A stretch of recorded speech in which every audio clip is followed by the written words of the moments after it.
আসসালামু আলাইকুম, মনিরুর রহমান ভাই আছেন? হ্যালো, আসসালামু জি ভাই, আলাইকুম। আছি আমি। আসসালামু আলাইকুম, কেমন আছেন?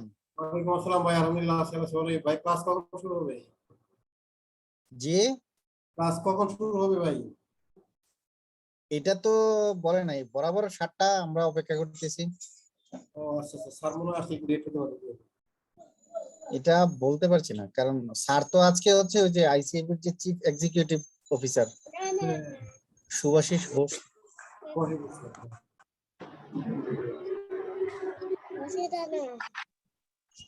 স্যার কি আছে টেক্সের ক্লাস? জি, টেক্সের ক্লাস।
আসসালামু আলাইকুম ভাই মনিরুজ্জামান।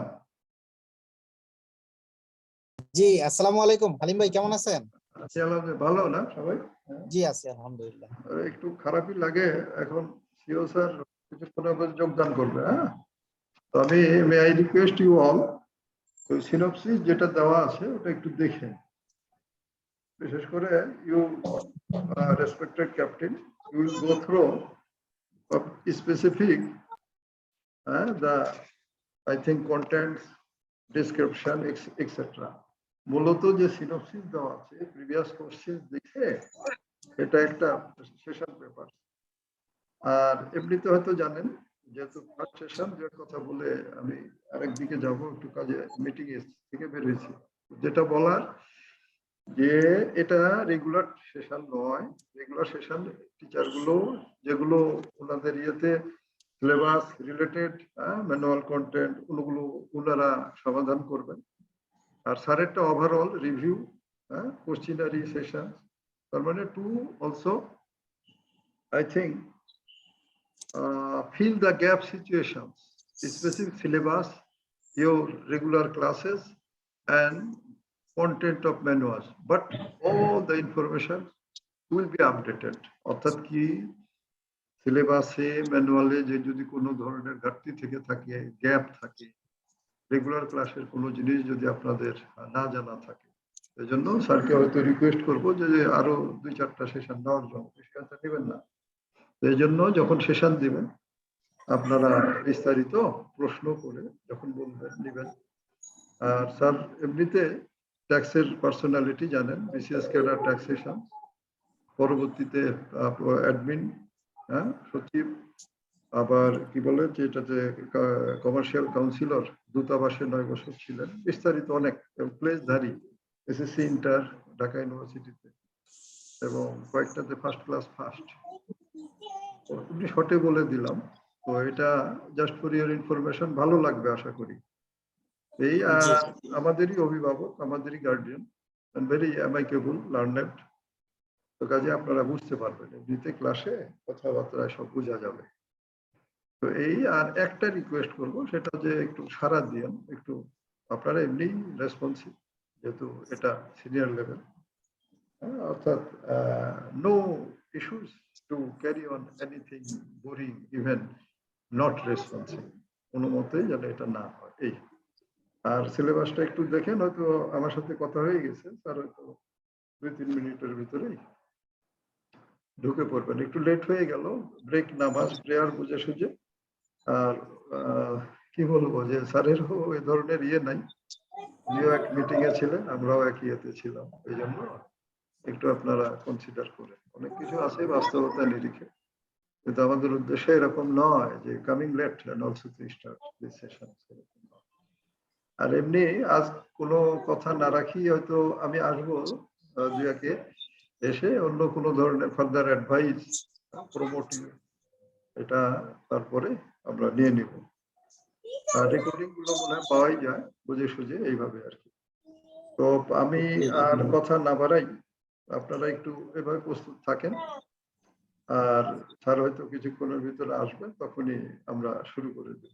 তো থ্যাংক ইউ। আর একটু ওই সিনপসিসটা দেখেন, ভালো লাগবে, ইয়ে হবে। হ্যাঁ, আমি একটু অন্যদিকে মুভ করতেছি, যদি পারি আসতেছি, আর নাহলে you can also continue please. Thank you. আল্লাহ হাফেজ। জি, আল্লাহ হাফেজ, আসসালামু আলাইকুম। মনিরুজ্জামান ভাই, সিনপসিসটা কি একটু লিংকে দেওয়া যাবে?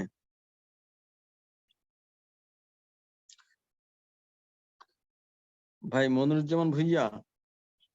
জি জি জি ভাইয়া, মনিরুজ্জামান তো দুইজন, আমি নিজে মনিরুজ্জামান, আপনি মনিরুজ্জামান। হ্যাঁ, অসুবিধা নাই, এটা তো আরো ভালো জিনিস। আমাকে ডাক দিলে আপনি সাড়া দিবেন, আপনাকে ডাক দিলে আমি সাড়া দিব। না, আমি চুপ থাকতে হয় ভাই, আপনি যাতে ক্যাপ্টেন। ঠিক আছে, অসুবিধা নেই ভাই। আমি এই ক্ষেত্রে বেনিফিট পাই, স্যাররা অনেক সময় আমার ডাক দেয়, আপনি সাড়া দেন, সেটা কিন্তু আমি দেখতে পাই, বুঝছেন? তো তখন আমি কিন্তু চুপচাপ থাকি, কিছু বলি না। জি ভাই, একটু সিনপসিসটা যদি লিংকে দিতেন। আচ্ছা ঠিক আছে, থ্যাংক ইউ ভাই। জি এখন কেমনে দিই দিলাম host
Dear Manoj,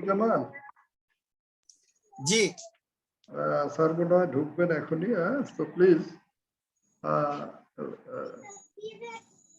we may ready and just to continue এক মিনিটের ভিতরে শোনো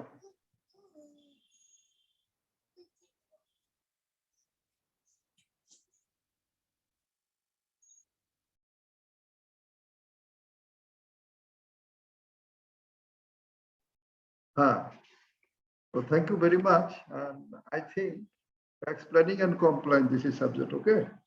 And by this time, respected regular teachers have been conducted their specific, I think, syllabus-oriented, classified, and manual-related portions. And so you are getting ready, inshallah, okay? And this is exceptional session. And by this time, I have been also informed all of you, this is a special session. What is this session? These sessions will help you to also capable making the appropriate answer, especially the exam, and to fill up the gap situations of your regular studies. So, my dear all, you are beloved and respected, my brothers and sisters, just to respond. And you are also learned here and knowing previously the matter taxation. So I think this class will be very enjoyable and responsive amongst yourself. And here is my guardian, that means you're also guardian, the Honorable Chief Executive Officers, and also the successful Senior Secretary of the government, and responsible in the valuable duties, even the task of the government, and promote the countries, and now also in developing our institute. And so it's a very, I think, appreciable and good news and image for us. So please continue, my dear. I also request your response in your English, and either if necessary, you can, with the permission of our guardian, our sir, today's guest faculty, আপনি বাংলায় বলেন, অসুবিধা নেই, but also make the session effective. So thank you very much. And Munirjaman, you are very talented captain, including all here, Munjirul bhai, তারপরে Munirjaman bhai দেখা যায় দুইজন, আবার আমাদের মিজানুর রহমান ভাই, okay, Shakib, and please Isaac also, advance of your session is spontaneous. So may Allah help us. Sir, I am your Halim sir, and also request you may come in your, I think, valuable sessions, and just to video and start the session, sir, please.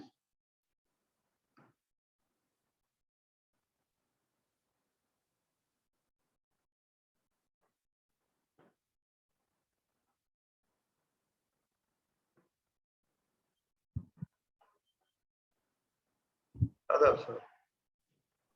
So let us start, sir. And by this time, I have made conversation with our beloved students, and they are ready, sir, please. Thank you very much, and give me permission to leave, sir, please. Other. Monirul Zaman please, হ্যাঁ স্যারকে ইয়ে করি, আগিয়ে নিয়ে এবং কথা বলি please. Yes, sir. Sir, please. Okay, so welcome to this session. So, namaskar, sir. Namaskar. So let us make this session an effective one. And this is an overall class. You have already learned it. And I believe that you had classes with your regular teacher and you were taught about the income tax on various issues. But today, what we will be discussing would be just revising some of the issues. And I have given a handout through the student counseling department for your understanding. And the handout actually contains a number of questions. So if we can solve the questions or discuss the questions in detail, then you won't have any problem in understanding those. Or if similar questions are set in the examination, you would be able to answer the questions properly. Income tax, you know that this is a subject which should always be updated. That means there is a finance bill placed in the parliament. It has already been placed in the parliament and the parliament will pass it. Then it becomes a finance act. And there are some changes in the finance act which are inserted into the income tax ordinance 1984. So when we say income tax ordinance 1984, we also say that income tax ordinance 1984 as amended up to 30th June 2022, because after June you will have one amended income tax ordinance. So during this month the bill will be discussed in the parliament and later on it will be finalized. So here we will be discussing the previous law. Previous law means income tax ordinance 1984 as amended up to 30th June 2021. So issues will be related to the income tax ordinance 1984 as amended up to 30th June 2021. Now let us have a look at the handout which were distributed among yourselves.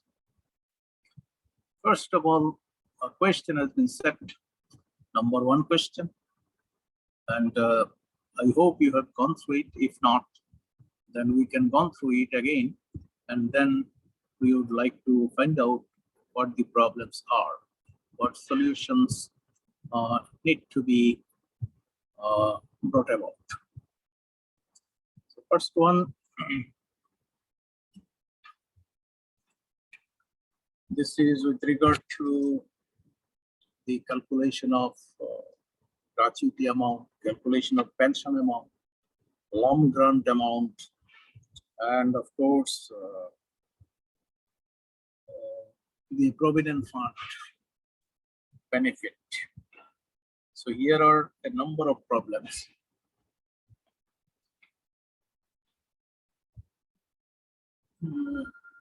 One moment, please.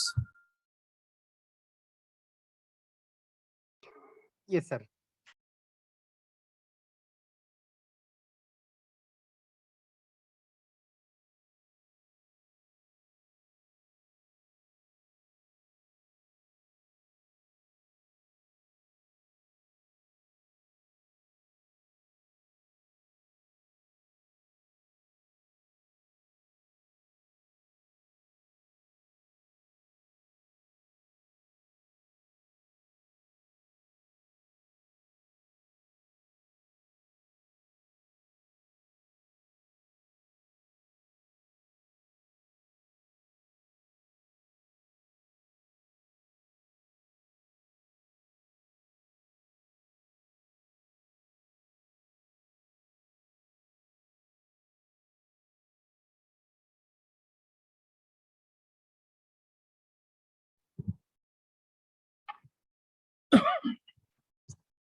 So a government officer in the rank of a secretary retired in November 2018.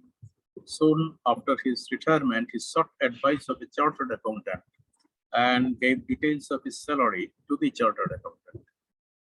So his basic salary was at 82,000 per month. He had other emoluments like house rent allowance, medical allowance, and he availed of a car. Calculate his leave encashment, that is lump grant, pension per month, and the gratuity amount. So here are the three calculations you have to make. And you have been given some data. Data means the basic salary. Last basic salary has been mentioned here.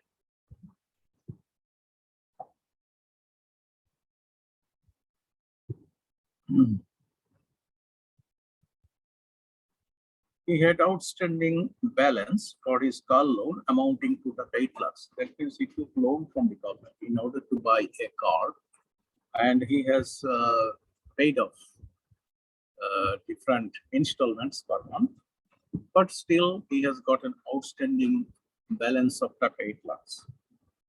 He sought advice with regard to best investment option. That means you are a chartered accountant and he has come to you in order to seek your advice where to invest the money. That is the gratuity amount and the lump grant, as well as the provident fund. So you have to advise him appropriately so that he is not deceived by any person concerned. How much could he invest in Sanchaya Patra? His provident fund balance was 1 crore, which he also drew. That means he would draw the full amount of the provident fund. So it has been found out that this figure is more than the amount consisting of his contribution and interest accrued thereon. Why taka 10 lakh? That means whatever he withdrew from the provident fund, 1 crore taka, this amount does not equal to the contributions made by him to the fund and also the interest accrued thereon. So something more he has received from the provident fund, and that amount is 10 lakhs taka. Okay, advise him to the best of your knowledge. So now you have to advise. A number of problems are here, and you have to solve the problems one by one. So first you have to do the calculation of pension money, gratuity money, and lump grant.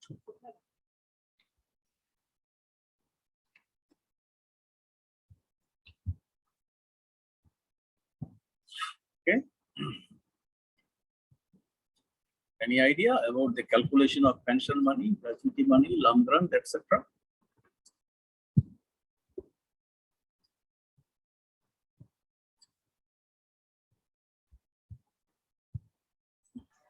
Sir গ্র্যাচুইটিটা হবে last ওনার যে last যে বেসিকটা আছে বেসিকটাকে 2.5 দ্বারা গুণ করে তারপরে তার টেনিউর অফ সার্ভিস দ্বারা গুণ দিতে হবে। Gratuity. I mean the gratuity. Yes sir, gratuity. Oh, okay. Let us see how gratuity money could be calculated. So the last basic salary of the gentleman is known to us. It is 82,000 taka per month. That is the basic salary. Although he had got some other emoluments, but those will not be taken. The purpose of inflation. Excuse me, sir. Sir, your video is now off. Yes, I have closed it for some time, but I'll open it later on. So can you hear me? Yes, sir. Yes, sir. Yes, sir. Yes, sir. We're hearing you. All right. Okay. So the basic salary is 82,000 taka per month. And in order to calculate the pension money and gratuity money, you have to multiply it by 90%. 82,000 multiplied by 0.90. So how does it come to?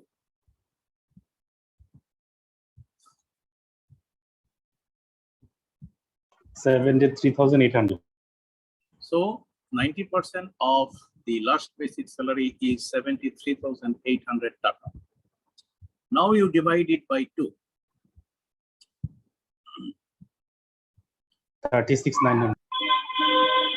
900 taka. So 36,900 taka, that is the pension money per month of the government servant or the gentleman. So 36,900 taka is the pension money per month. Number one. Sir, is it after retirement, sir? Sorry, after? Retirement. After retirement, yes, yes. Yes. Because pension money will be given to him after retirement and he will get it each month. So how much will he get each month? 36,900. Of course, this will rise by 5% every year, and he will also be given, festival allowance and Vaishakhi Bhata, etc. So those will be given to him, and one medical allowance will be given, which is 1,500 taka equivalent. So these are the figures he has to get, but the basic pension money is 36,900 taka. If somebody asks you, what is the pension money? You have to say that pension money is 36,900 taka, and you have to show the calculation. Okay, now come to the point. Calculation of gratuity money. Since you divided 73,800 by 2, you got 36,900. So 36,900 is the pension money. The other question, that is another 36,900. That would be taken into account for calculation of the gratuity money. And this 36,900 taka would be multiplied by 230. So if you multiply 36,900 taka by 230, you will get how much? 84,87,000. So that 84,87,000 would be the gratuity money you will be having from the government in one check. So that money you can invest in any savings instruments or any sector. It is up to you. So one point has been given here that he has got an outstanding balance of the car loan, which is 8 lakhs taka.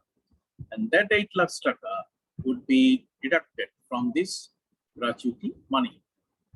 So if you minus or deduct 8 lakhs taka from 84 lakhs 87,000, then 76 lakh 84,000 would be remaining. So that amount he will get from the government. And another figure, which is the lump grant or leave encashment, which is equivalent to 18 months basic salary.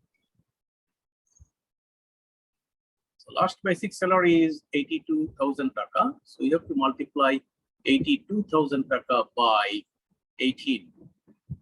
What is the figure? 14,76,000. 14,76,000. Okay, so that is the long grant you will be having. So now he has sought advice of you where to invest the money. So you can advise him to invest in pension Sanchay Patra or family Sanchay Patra. Family Sanchay Patra should be in the name of the spouse of the gentleman. or in the name of his daughter, if there is any, to buy family Sanchaya Patra, which is worth 45 lakhs. And pension Sanchaya Patra, you can buy pension Sanchaya Patra for an amount of taka maximum 50 lakhs. And you can also buy 3 monthly profit saving certificate, which is to be bought by the retired person himself, or he can buy it in the name of his wife, but the total amount that he will procure should not exceed 1 crore taka in his own name. So that advice you can give to him. That is the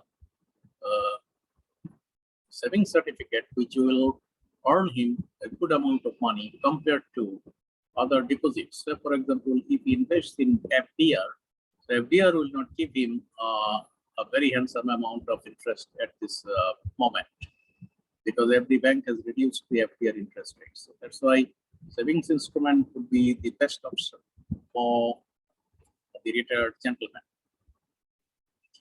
So that advice you can give. And another point to mention here is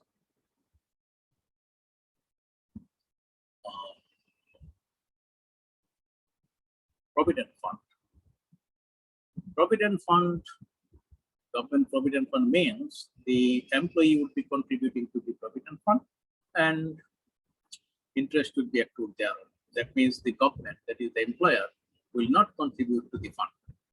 It is the contribution made by the employee himself and interest accrued there. Now he has got 1 crore of taka from the Provident Fund, but it seems, or it is found, that this amount does not equal to the contribution made by the employee himself and the interest accrued there. So what does it mean? It has exceeded. The amount has been exceeded by taka 10 lakh. That means he has taken 10 lakh taka more, which is not actually due to him. So what happens? Then this amount of money, which is 10 lakh taka, it will not remain beyond the purview of tax. It has to be taxed by the Deputy Commissioner of Taxes. So if it is to be taxed, under which section or why should it be taxed? What sort of income would there be? Because there are different sources of income. As you know, that heads of income under section. So if you look at the heads of income under section 20, it means that the heads of income are following that section, meaning that section 21 says about income from salaries and wages, 22 says about interest on securities, 24 says about income from post property, 26 says about income from agriculture, 28 says about income from business or profession, 31 says about capital gain, 33 says about income from other sources.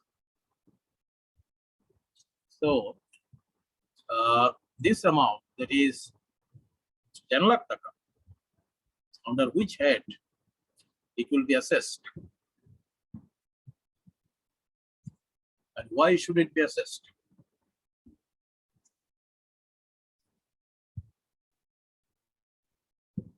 Is it will be, sir, as unexplained income, sir, or undisclosed? No, this is not undisclosed, because this is disclosed very much, because he drew the money from the Provident Fund. So there is a document that he has drawn the money from the Provident Fund. And there is a record that is, a receipt has been given by the accounts office of the ministry that his contribution and interest accrued thereon amounts to this figure. The figure is 1 crore taka, but he has drawn an amount of taka this figure is taka 90 lakhs, but he has drawn an amount of taka 1 crore. So 1 crore he drew, but it is more than the amount consisting of the contributions and the interest thereon. So that's why his real figure should have been 90 lakhs of taka, but he has drawn 1 crore taka. So that's why 10 lakhs of taka was drawn by him as an additional amount or extra amount. So how to treat these 10 lakhs taka extra? Because when you receive provident fund amount, that is the balance of provident fund, that is exempted. And since you have received more than that amount, that's why it is to be taxed. And under which section or for what reason? Sir, is it under section 21 head of salary? Yes, this is under section 21, of course, but how would you call it? Is it a salary? Additional salary, additional salary. This is not salary, or this is not remuneration. So you have to look at Is the it- definition. Is it, Yeah. is it, sir, due to for interest rate fluctuate or any exchange?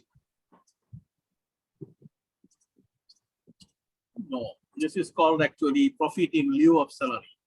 Profit in lieu of Lieu of salary. salary. So, Got it, sir. so the section is 250. That is section 2, subsection 50.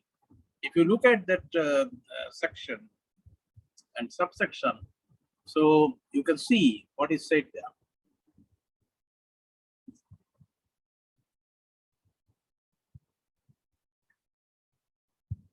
If you have the book with you, then please go through the book, the text, that is the income tax ordinance, if you have with you, and just read it for your understanding.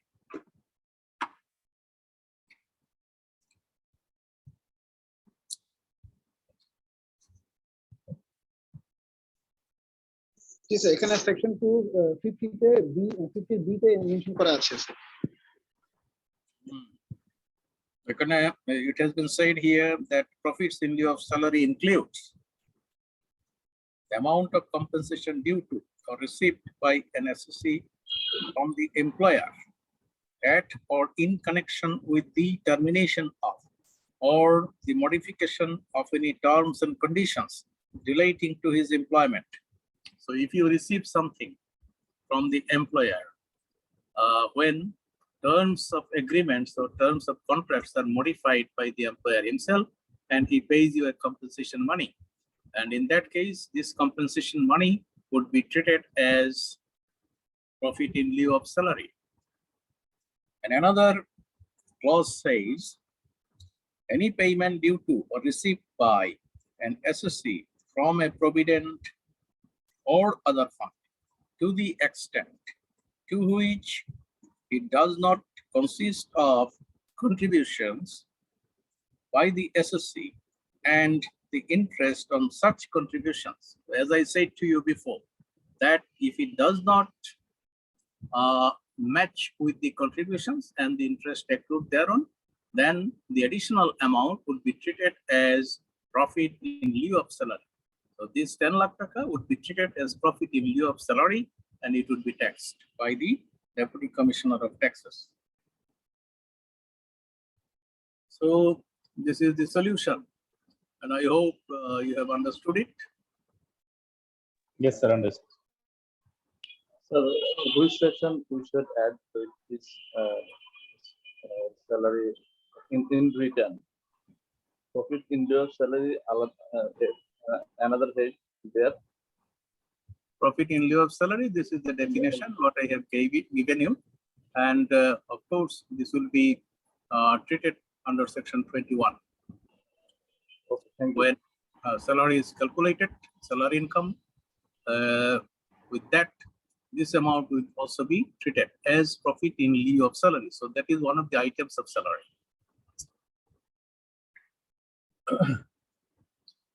Okay. Then let us move to question number 2. An officer of Bangladesh Jute Mills Corporation was granted deputation for 3 years to study master's program and MPhil in a foreign university. He did not come to Bangladesh during this period. When he came back to Bangladesh, he submitted individual returns for 3 years.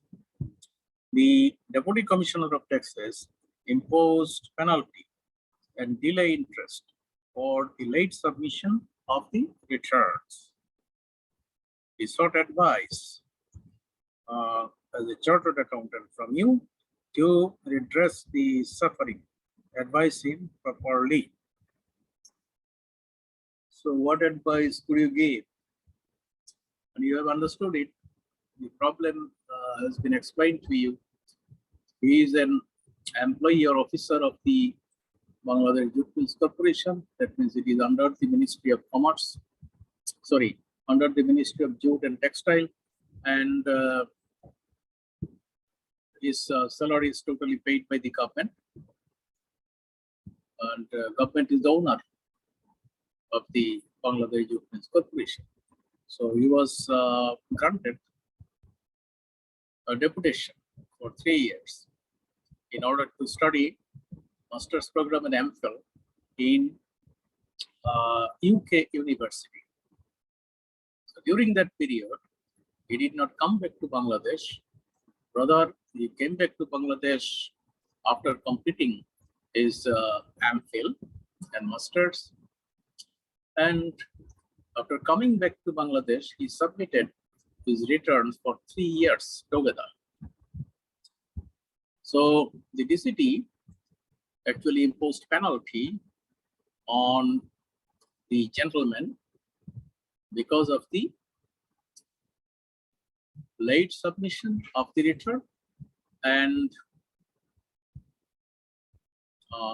delay interest. So now he has come to you to redress the problem because he is not very much well aware of the income tax law. So that's why you have to advise him accordingly. What redress could be given or offered to the SSC? And you have to explain it properly to him and then give him the solution.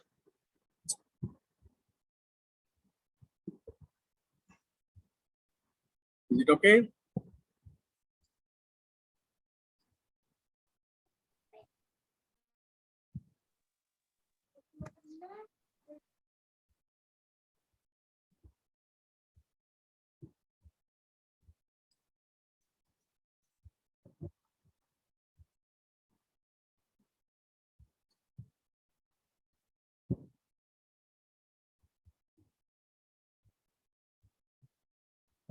Sir, we cannot hear you, sir. You can't hear me? Now we can hear you. Whatever I have said to you, was it understandable to you? Or I should repeat? Sir, repeat please, sir, because we didn't hear. Okay. So I told you that a gentleman who is working with the Bangladesh Jute Mills Corporation, he was given a deputation.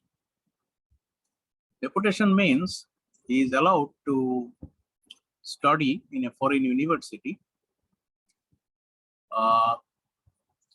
which was actually master's program in MPhil. So that was allowed by the government. He went to a UK university in order to study master's and MPhil, stayed there for 3 years, and afterwards he came back to Bangladesh. And now, after coming back to Bangladesh, he submitted income tax returns for 3 years at a time. But Deputy Commissioner of Taxes, he just imposed some penalty. Penalty for what? Penalty for late submission of the return and also delay interest. Now he has come to you in order to seek your advice how to redress the problem. You have to advise him accordingly how this problem could be solved.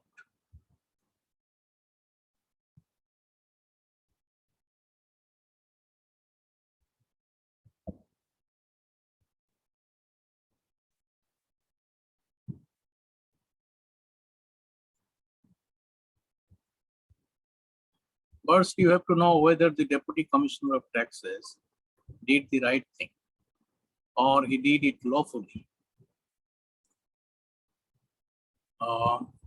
After submission of the returns at a time for 3 years by the officer concerned, whether he should be penalized for delay submission, late submission, and also whether he should be imposed delay interest. So that is the first question, and you have to understand it properly, whether DCT was right or wrong. If you say that DCT was right, then answer would be 1. But if you say DCT was not right, then the answer would be another.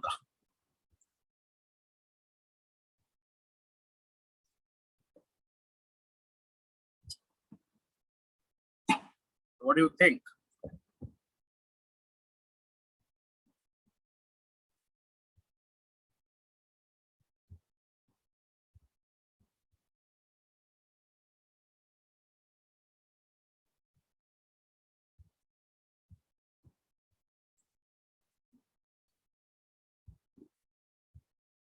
Sir, I think in this case, the accountant should calculate how much the DCT penalize the client. Then he should advise either it is right amount of penalty or not.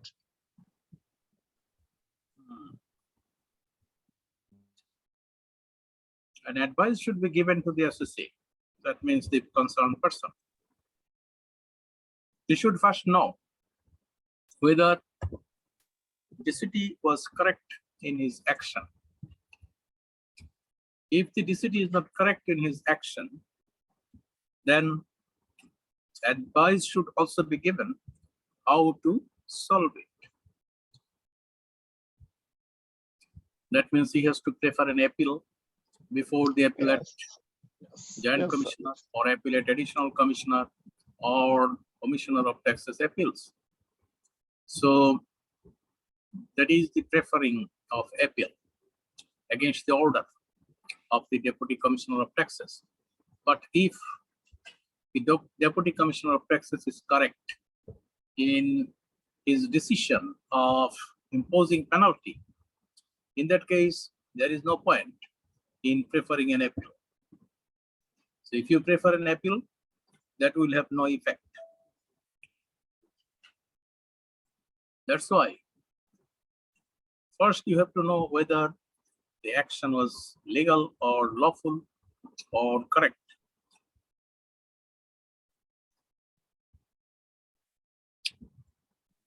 In order to know about the action taken by the Deputy Commissioner of Taxes, you have to know when to submit the return under Section 75 by an individual.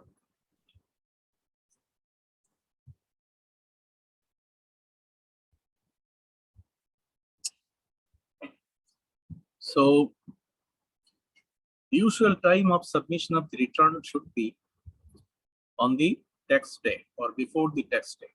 So which is the tax day? 30 November. In case of individual, 30th November. Other than individual,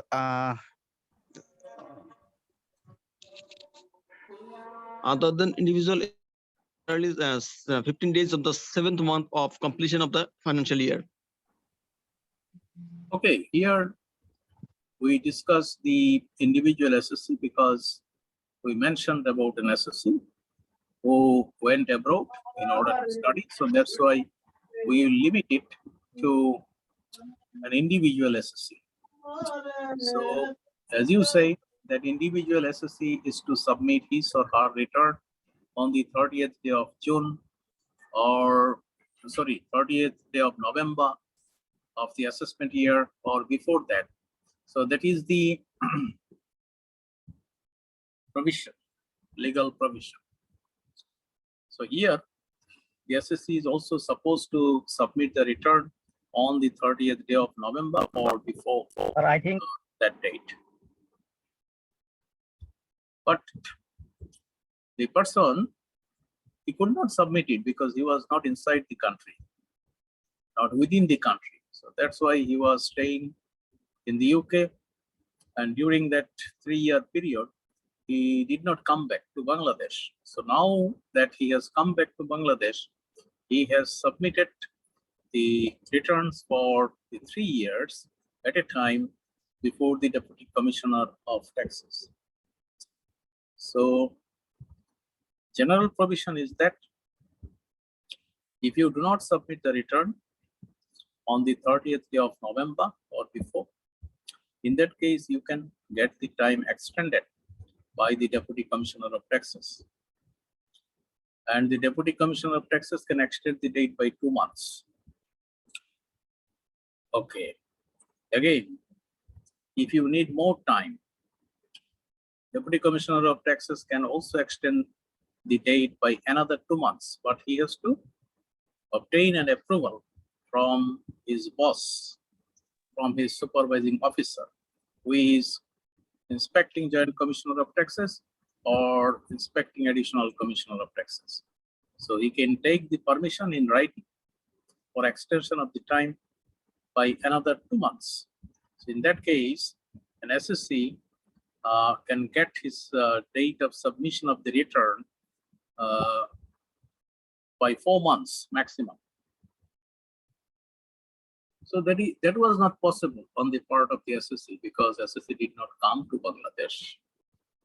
So you have to look at section 75(5).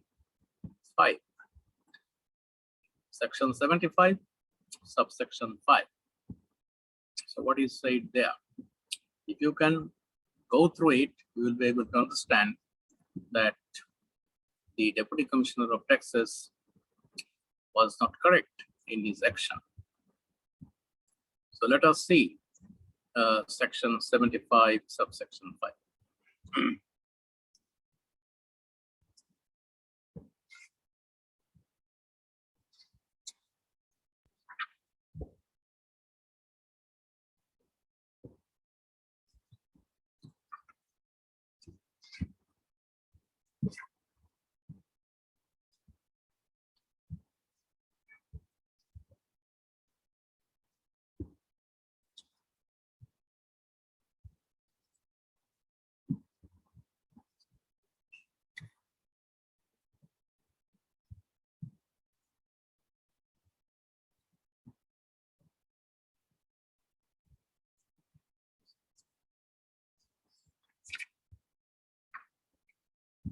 What is said in section 75(5)?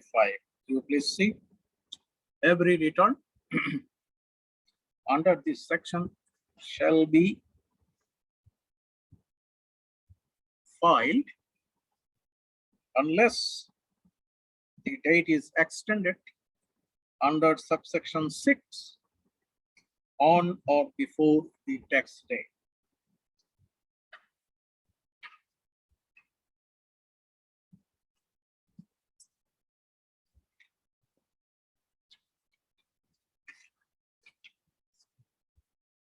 provided that an individual being government official engaged in higher education or training on deputation or leave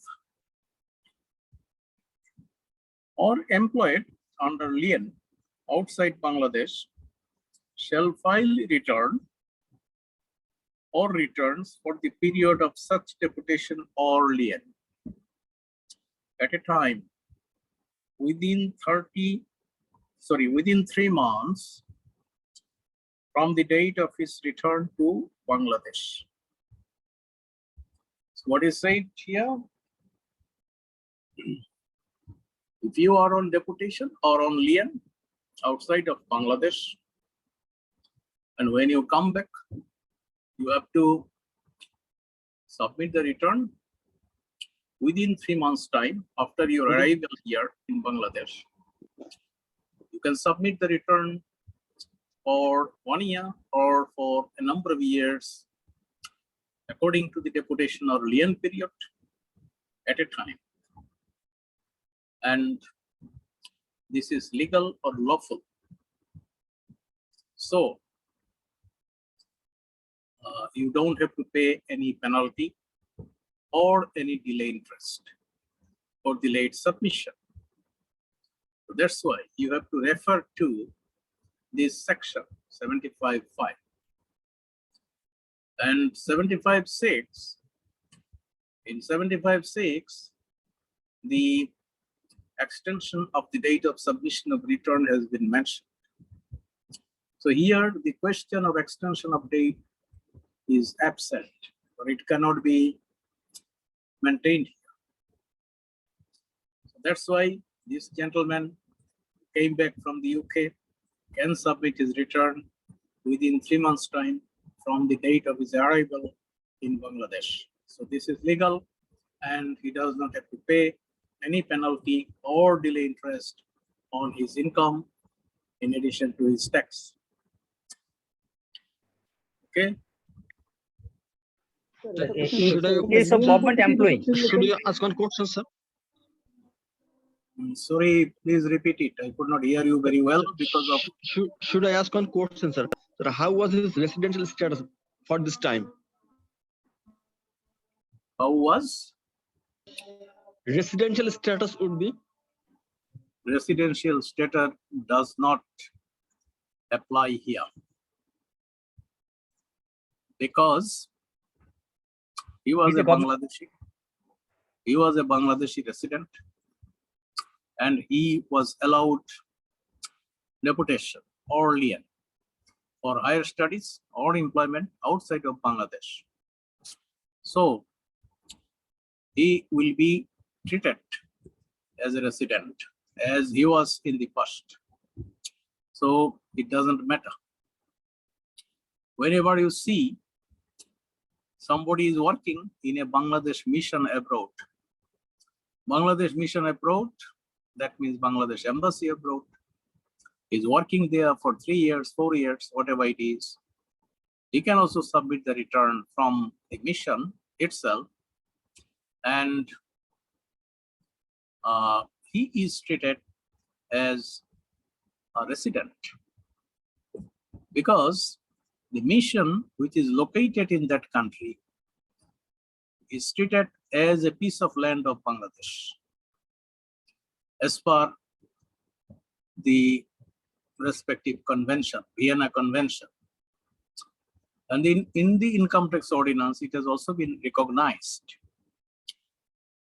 the place of assessment, how to assess the person, whether he will be assessed as a resident or not. Definitely, this is Bangladesh office, and Bangladesh has got sovereignty on that piece of land. So that's why whoever are working there are treated as Bangladeshi residents. That means they are residents from the viewpoint of tax, income tax. So it is like that. He will be treated as a resident assessee. No problem. Sir, এখানে একটা question ছিল sir, deputation such deportation and lien, what does it mean lien? Sir একটু যদি clear করতে sir. Okay, deputation means the government is allowing him to go abroad to study, but he will be okay sir. receiving his salary from the government, that is from his previous position in the Bangladesh Jute Mills Corporation. His salary will be received by him. That means anybody can receive the salary, or he can receive the salary when he comes back, no problem. Salary will be given. And lien, that means he is taking an employment outside of the country, but with the permission of the government. And the government has given him permission to do the job, but he will be retaining his employment right here. That means when he comes back to this country, he will be given the previous job, what he was doing before. Okay, but during that time, he will not be given salary. The Jute Mills Corporation will not pay him salary. Okay okay ঠিক আছে, thank you sir. employee. Okay. It will be in that case. Thank you.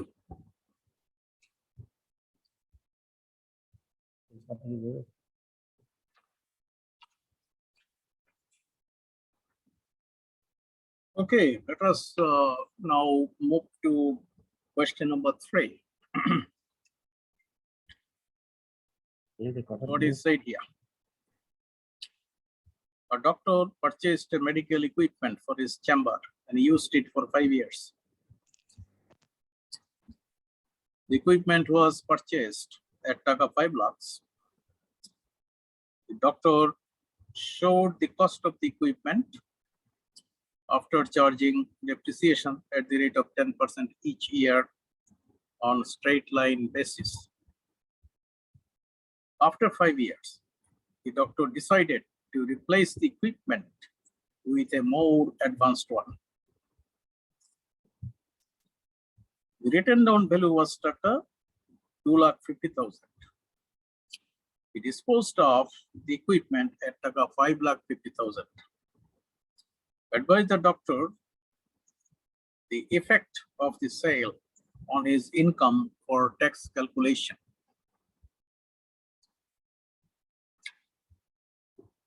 So the fact has been given. The fact is a doctor who purchased medical equipment for his chamber. That means he used to practice. He used to treat the patients, or he used to examine the patients. So he needed a medical equipment, and he purchased it at Taka 5 lakhs. And the equipment has been used by him for 5 years. During that period, he charged depreciation at the rate of 10% in the profit and loss account. And after 5 years, he decided to dispose it off. That means he will sell it off in order to buy a new one, that is a more advanced one. So after 5 years, since he charged depreciation at the rate of 10% for 5 years, so total depreciation charged has been stood at Taka 2,50,000. And the written down value has also stood at Taka 2,50,000. Now what he has done? He has sold it out at Taka 5,50,000. Now, you should advise the doctor about the effect of the sale on his income for tax calculations. What do you have to advise him? And what will happen to him with regard to income tax matters for this sale?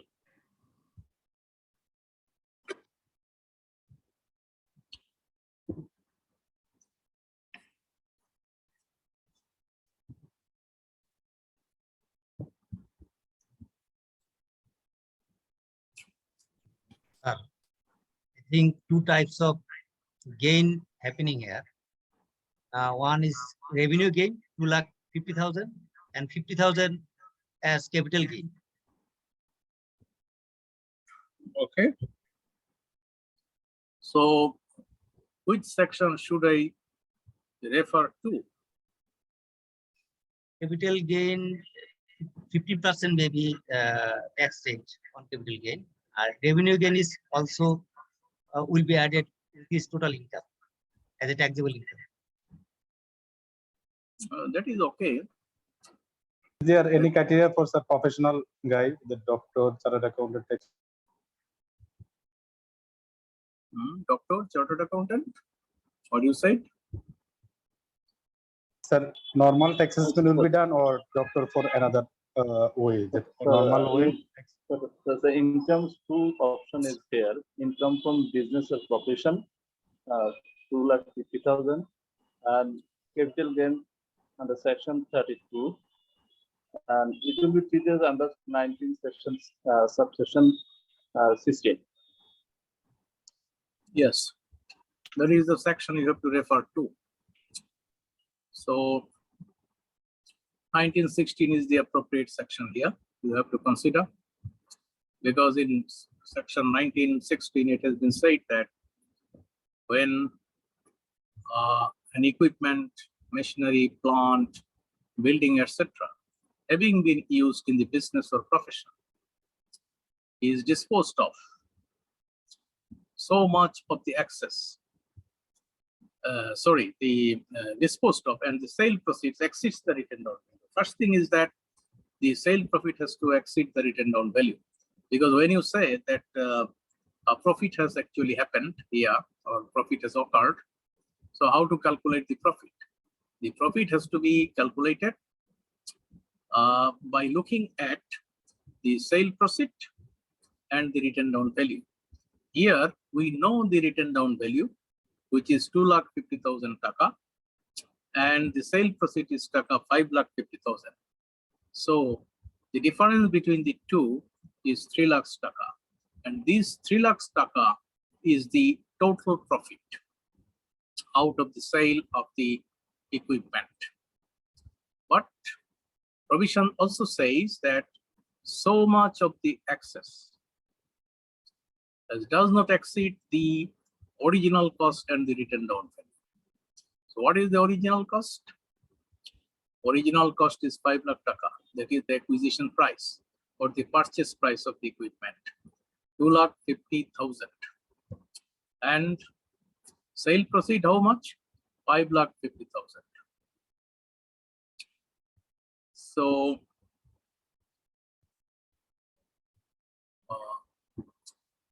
the difference between original cost and the written down value. Original cost is 5 lakh and written down value is 2,50,000.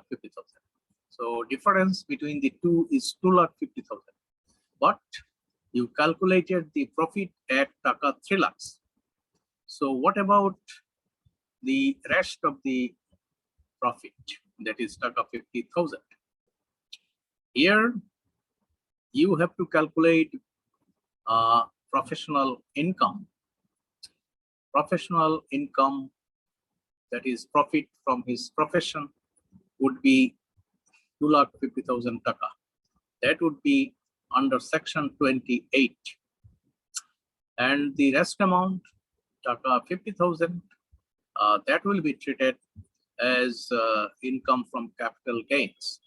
And it could be assessed under section 31 of the Income Tax Ordinance 1984. So these are the two incomes the DCT will calculate at the time of assessment. One capital gain, another professional income or income from his profession under section 28. So that's the calculation and solution. Sir, I have another question for number 2. What will be happen in for non-government officer? Non-government officers provision is not here. because the tax law does not say anything about the non-government officer. So it will not apply to non-government officer. You can submit the return while you are abroad. That means while you are doing a degree in the UK or USA, you can submit the return through the Bangladesh High Commission or embassy there. Because if you do the degree in London, yes, there is a High Commission in London, Bangladesh High Commission there. So you submit the return in the High Commission, and they will send it to the Income Tax Department. That means through the Ministry of Foreign Affairs, they will send it. So that is your provision. Thank you, sir. Okay.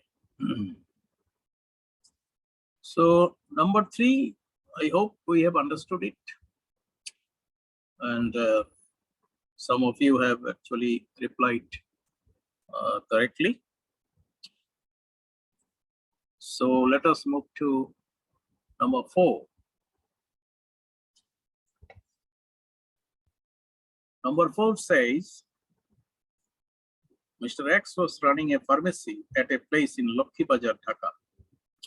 The pharmacy was constructed by the side of a road, which was narrow and needed to be widened. The city corporation decided to demolish the pharmacy. However, the city corporation paid a compensation of Taka 20 lakhs to Mr. X. The building was constructed at a cost of Taka 12 lakhs 10 years ago. The trader charged depreciation at the rate of 10% each year. After demolishment, the scraps, including old bricks, rods, etc., was sold out at Taka 1 lakh. What could be the effect of the demolishment of the pharmacy on the income of Mr. X?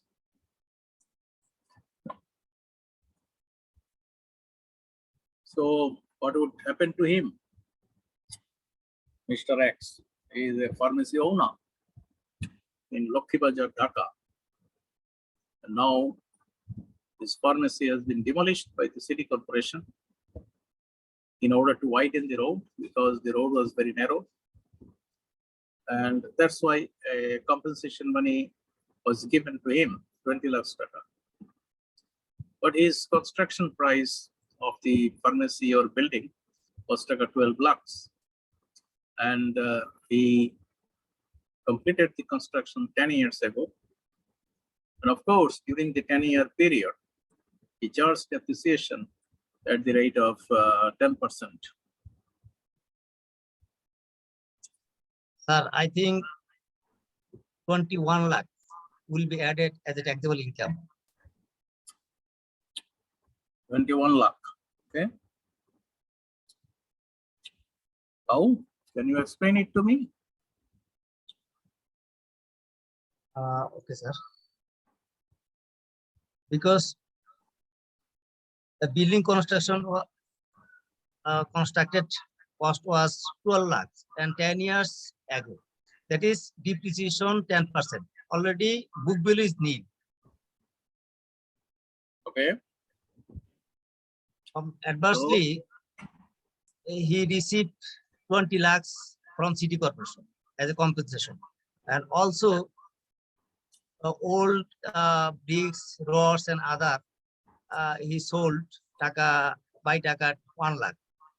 That is, he gets 20 lakhs as compensation and 1 lakh by selling out accept money, old bricks and others, 1 lakh.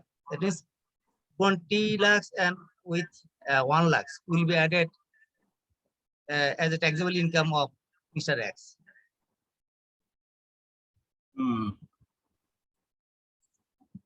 Okay.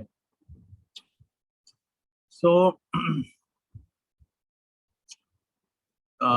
we have to refer to section 1918. Yes, 1918. Okay. So section 1918 says, if you look at the book, the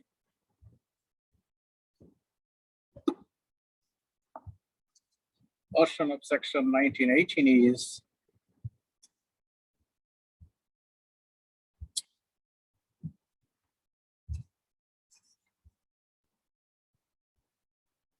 where any insurance, salvage or compensation money are received in any income year in respect of any building, machinery or plant, which having been used by the SSE for the purpose of business or profession is discarded, demolished or destroyed, and the amount of such monies exceed the written down value of such building, machinery or plant, so much of the excess as does not exceed the difference between the original cost and the written down value, less the scrap value,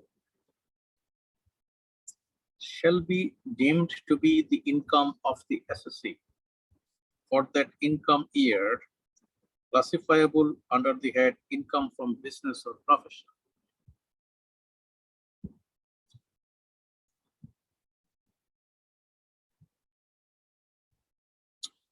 So here you should know the compensation money, which is 20 lakhs taka you have received from the municipal corporation or city corporation.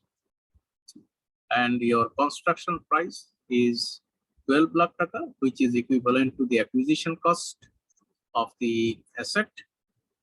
And you also know the depreciation that you have charged every year, which is 12 lakh taka. You charged 1,20,000 taka for each year, and for 10 years you have charged it. Now the written down value has come down to 0. So how to calculate the profit first? You have to calculate the profit by deducting the written down value from the compensation money or sale proceed. So here the compensation money is 20 lakhs taka and your written down value is 0. So your total profit should be 20 lakhs taka. But there is a provision here. The provision is that so much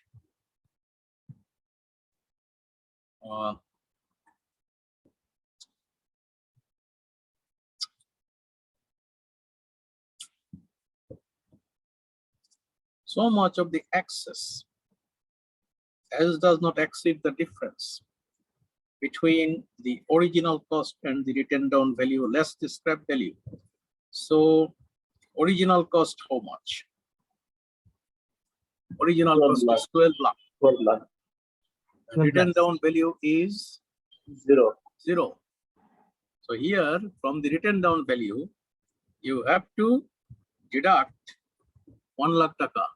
What is which is the scrap value?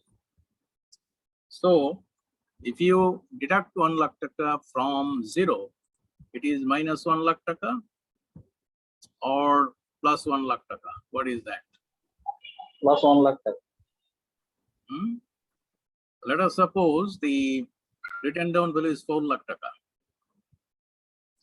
and scrap value is 1 lakh taka. So you have to deduct 1 lakh taka from 4 lakh taka. So it should be 3 lakh taka. Then 3 lakh taka should be deducted from the original price, that is 12 lakh taka. So there it should be 9 lakh taka. And up to 9 lakh taka, it would be the business income or professional income. And if there is any, the rest of the amount would be treated as your capital gain. You understand what I mean? So here, your written down value is 0. So that's why you have to deduct 1 lakh taka. So it should be minus 1 lakh. And minus 1 lakh should be deducted from the original cost, that is 12 lakh. So if you deduct minus 1 lakh from 12 lakh, it should be 13 lakhs taka. And what is the total profit we calculated? The total profit we calculated was 20 lakhs taka. 20 lakh. Yes. So if the total profit is 20 lakhs taka, and if the business income or professional income is taka, how much? 13 lakhs. 13 lakh. So 13 lakhs would be your business profit or professional income. And the rest of the amount, that is 7 lakh taka, would be treated as your capital gain. Capital gain. Is it understandable to you?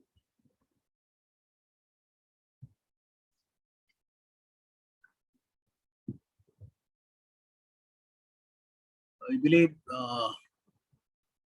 this is understandable.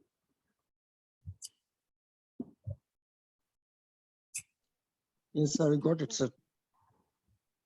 Okay. If you have got it, then fine.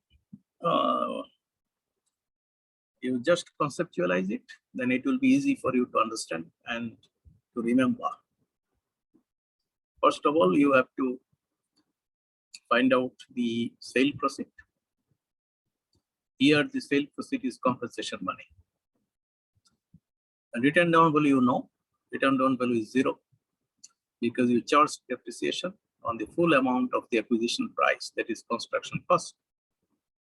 So first of all, you should make a difference between the written down value and the compensation money, which is taka 20 lakhs.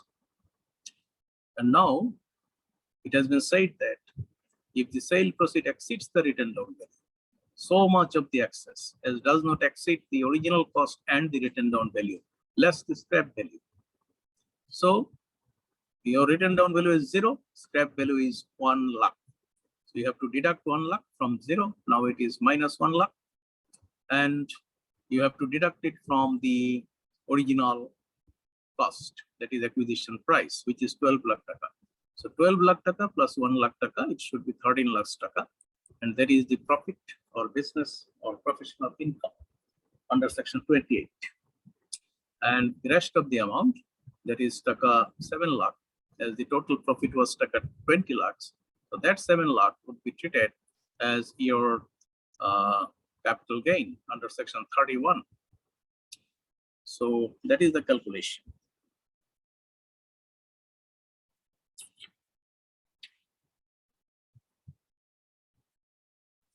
Okay, if you have understood it, then we can move to the next question.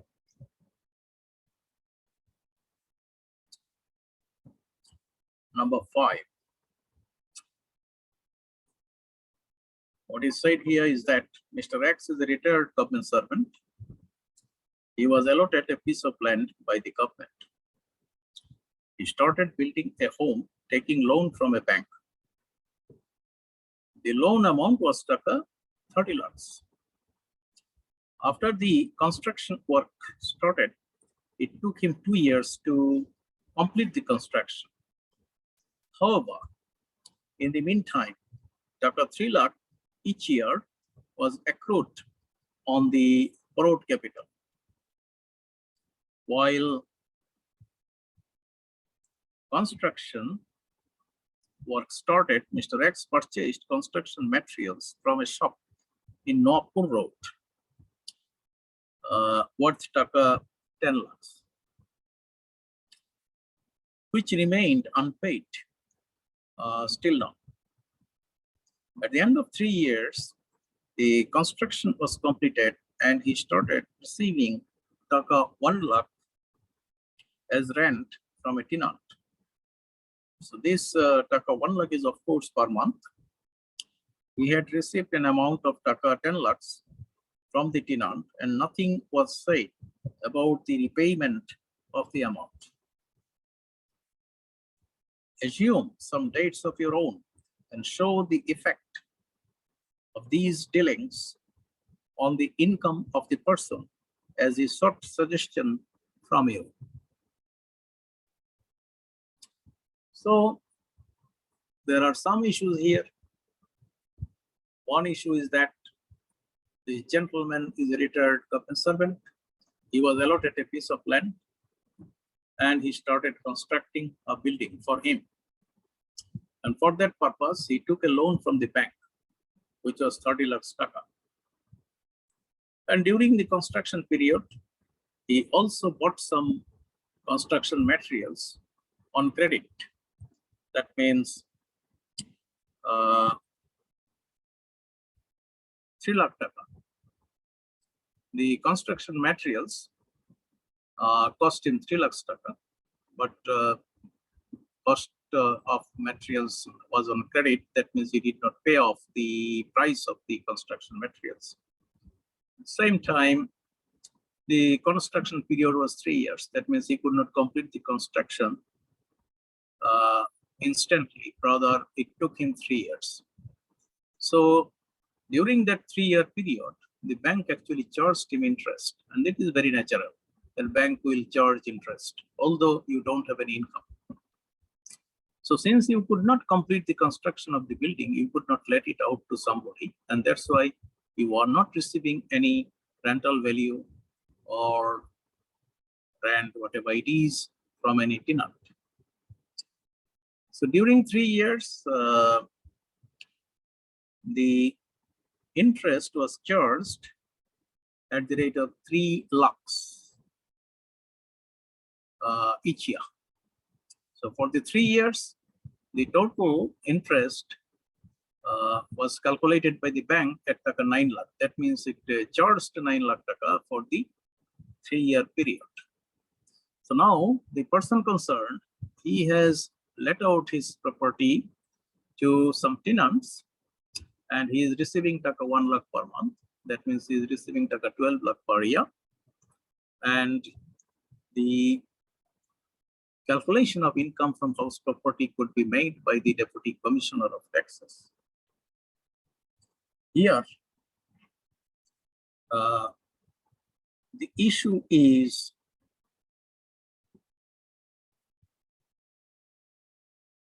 how to deduct the interest on borrowed capital or borrowed loan, interest on loan, against the income from house property. So generally, interest on loan is to be deducted from the bona fide annual value of the property.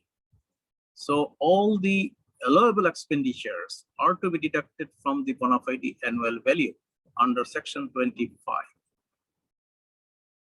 So here, interest on loan is definitely an allowable expenditure. But when for the first 3 years, that is during the construction period, interest was accrued or interest was charged by the bank, that time this person did not have any income from the house property because he could not complete the construction and could not let it out to some tenants. Now, how to deal with that? And at the same time, he has done one thing. He purchased the raw materials, that is the construction materials, on credit from a trader, and he could not pay off the liability within 2 years' time. That means we can say here that 3 years' time he could not pay it off because he did not have any income. And in this circumstance, which section you have to refer it to?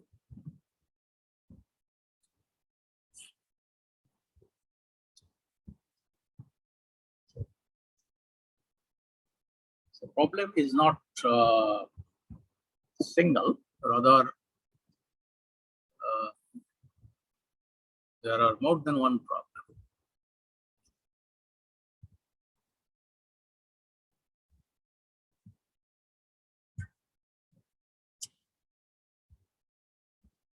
Any idea?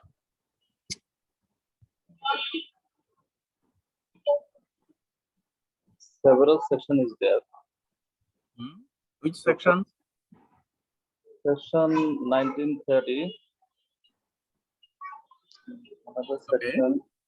Section 1930 for what? Which part of the problem?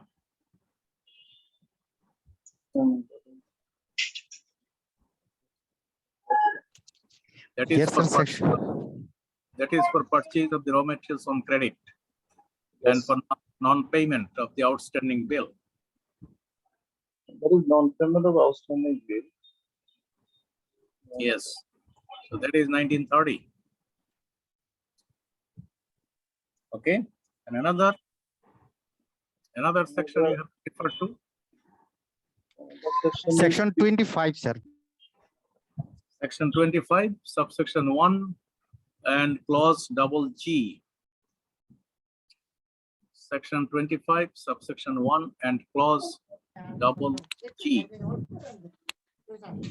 Double G for, sir, interest during the construction period. Yes, yes. Because interest was charged 9 lakh taka for 3 years. And you have to deduct the charged interest against the income from your building. And how to deduct? Can you do it in 1 year or you have to do it in more than 1 year? 3 years, sir. Within 3 years. Okay. Within 3 installment in 3 years. So it should be during 3 years. That is first 3 years of receiving your rental income.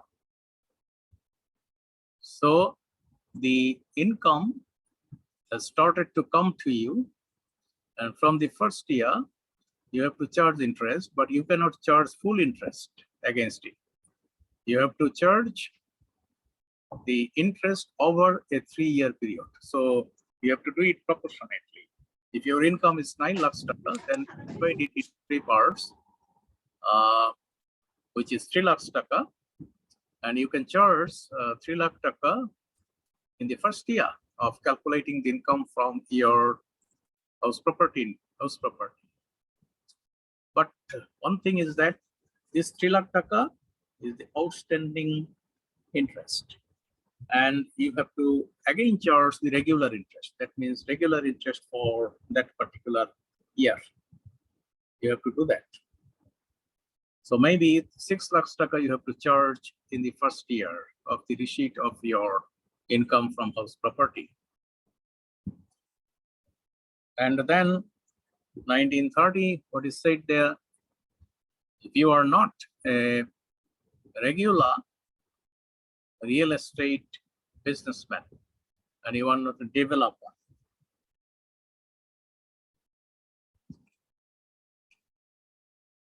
Yes, sir. That section 1930 is only for who are engaged in real estate business. একটু class নিচ্ছি।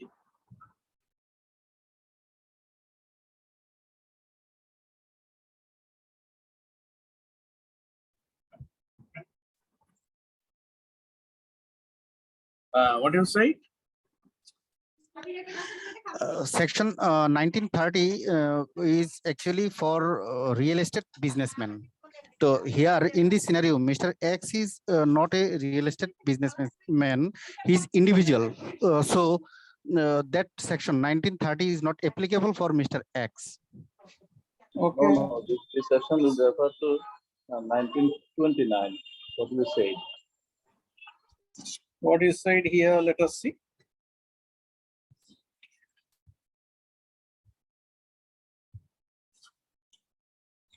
(1930) where an SSC in the course of any proceedings under this ordinance is found to have any sum or part thereof allowed or deducted but not spent. That is different.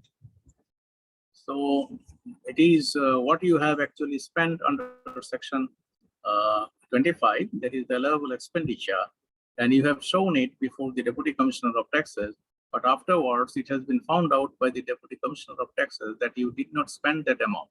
Say, for example, salary to a Darwan. You have claimed salary given to a Darwan, 10,000 taka or 12,000 taka for the whole year. And later on, it has been found by the DCT that you did not spend any money on Darwan's salary. So that's why this will have to be taken into account. That means it will be assessed as an income of the SSC while calculating the income from house property. So it is that. And to 1929, so here it is said that where an SSC, not being an SSC engaged in real estate business. So this person, he is not an SSC engaged in real estate business. So he actually constructed the building for his own use, not for others, for himself only. So that's why if he purchases on credit any material for the purpose of construction of building for house property or its units and fails to pay the sum or part thereof, representing the liability in respect of such purchase, the sum or any part thereof which has not been paid within 2 years from the end of the income year in which the purchase was made shall be deemed to be the income of the SSC for the income year immediately following the expiry of the said 2 years and be classifiable under the head income from other sources. So it means that when the purchase was made by the concerned person, and purchase means on credit, taka 3 lakhs, as we have said in the problem, and the income year in which he bought the construction materials, and if he has not paid off the liability within 2 years' time from the end of the income year in which he purchased the materials. So he has not actually paid off the liability. So that's why after the expiry of the say 2 years, the amount would be treated as income from other source. So it will be treated or assessed by the Deputy Commissioner of Taxes as from other source under section 33, not under section 24, rather under section 33. So is it clear or not?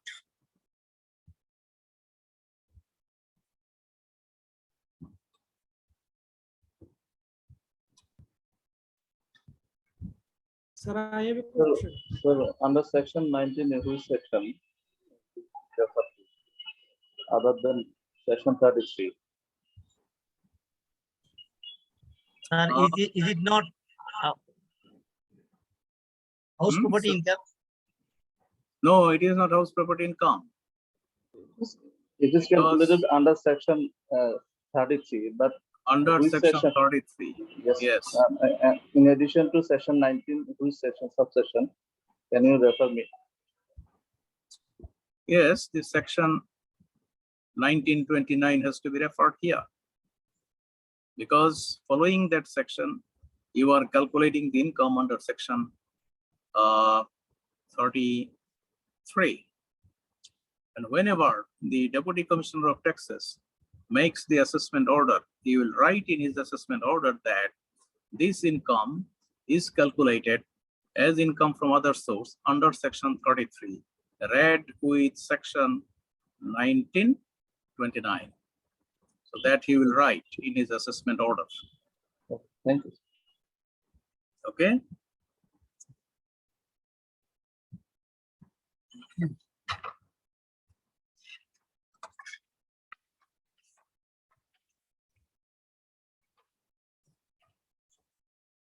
Okay, whether you need any break or not, please tell me if you need the break. I think we should have a break. Sorry? I think we should have a break. You could have a break. For how many minutes? Not less than 15 minutes. 15 minutes, okay. So take a break for 15 minutes and then come back.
এই জন্য খাওয়া দাওয়া আবার আমাদেরকে phone দিছি আপনার ওই যে নিউসানেরও গাড়ি পাইনি কিন্তু এটা তো ফোন দিছি এমন ধূমপান অথবা না অত দেরি করে শিডিউল দিলে প্রতিদিন না গাড়ি পাইতে আমাদের মাথা যাচ্ছে না করোনার টিকা বা 7-8টা গাড়ি পাই তাহলে আপনাদের শিডিউল দিবেন 2টা-3টার মধ্যে তাও আমরা তো বলছি যে 1টার মধ্যে 4-5:30 লক্ষণগুলো খুব জটিল দেখা যায় দুইটাই চিকিৎসকের পরামর্শ নিতে হবে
Okay.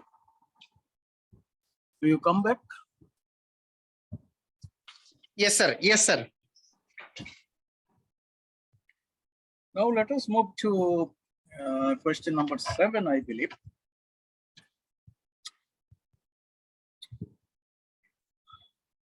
Side here, what is the nature of grant received by a subsidiary company from its holding company to recoup the losses incurred year after year and to enable it to meet its liabilities, capital or revenue, whether this is a capital expenditure or revenue expenditure, or from another side, whether this is a capital receipt or revenue receipt. So the person or the company which is giving the expenditure, whether this is capital expenditure on its part, and the concern or company receiving it, whether this is revenue receipt or capital receipt. So That is, can you I request you to question number 6. Have you discussed question number 7. 6? 6. 6.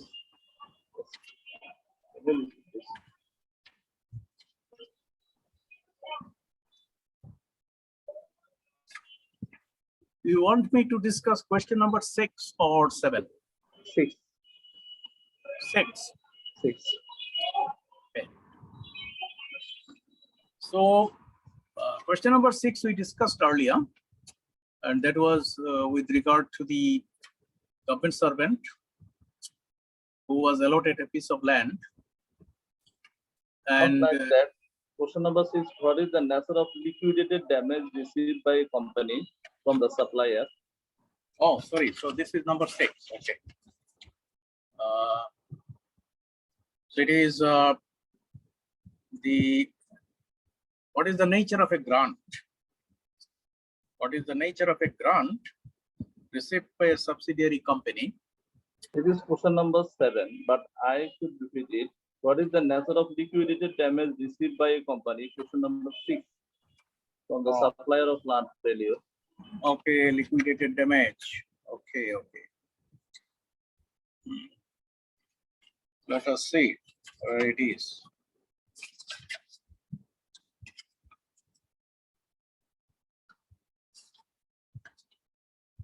I think this is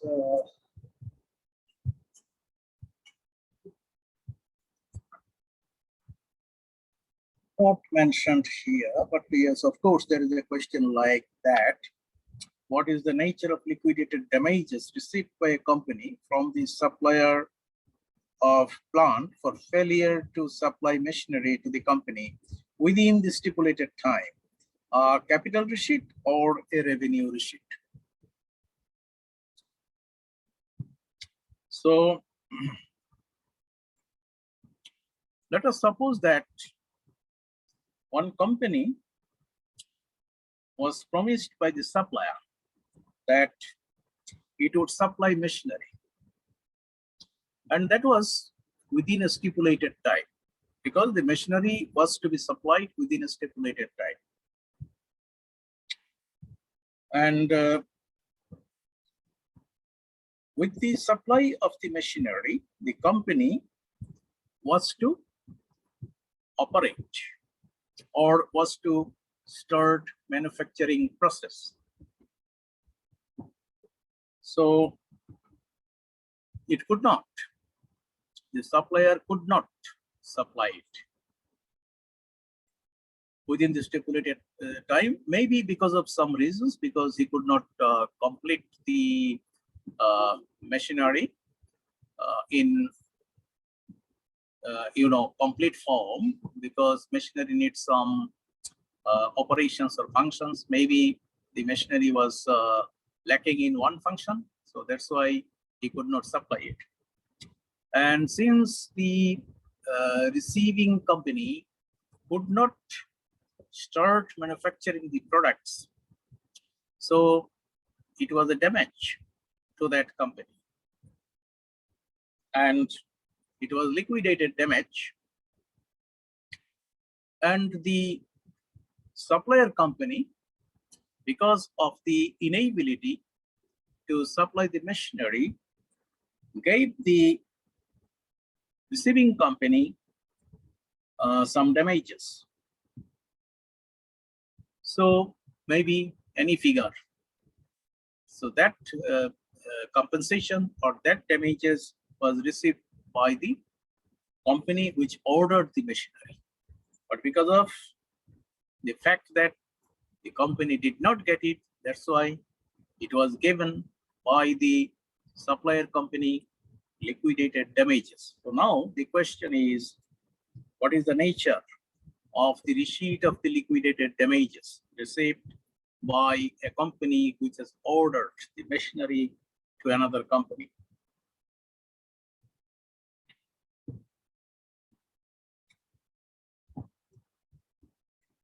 So what should be the decision?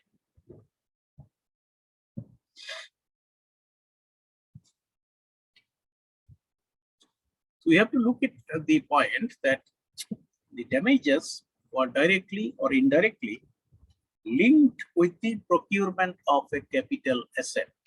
As I said, that a machinery was to be supplied. So that's why it could be said that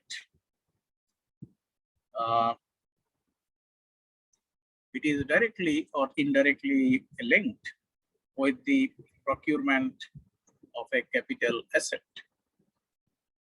That is, the plant which led to delay in coming into existence of the profit-making opportunity. Since the machine could not be installed in due course of time. So the company lost the opportunity of production as well as making profit.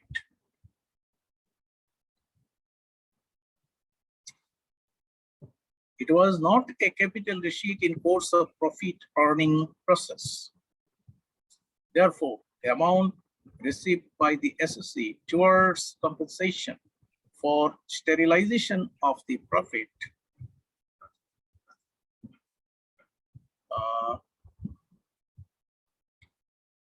it is not in the ordinary course of business. Hence, it is a capital receipt in the hands of the SSC.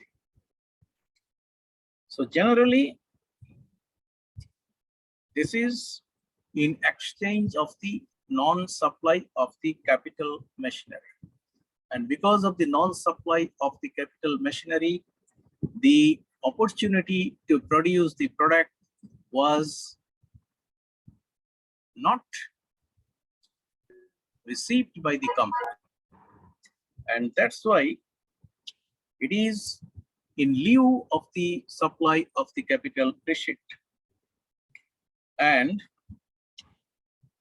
it will be treated as a capital receipt in the hands of the SSC. That means the SSC lost the opportunity to produce and to make profit, and that's why it received some sort of compensation, that is liquidated damages, and hence, since it is the substitute for the profit, and that's why it would be treated as a capital receipt, because the opportunity was lost up to a certain time, because maybe 6 months time could not be utilized by the company. So that's why profit making was delayed. And because of that, this compensation could be treated as capital receipt, and it is the decision of the High Court. So decision of the High Court in the case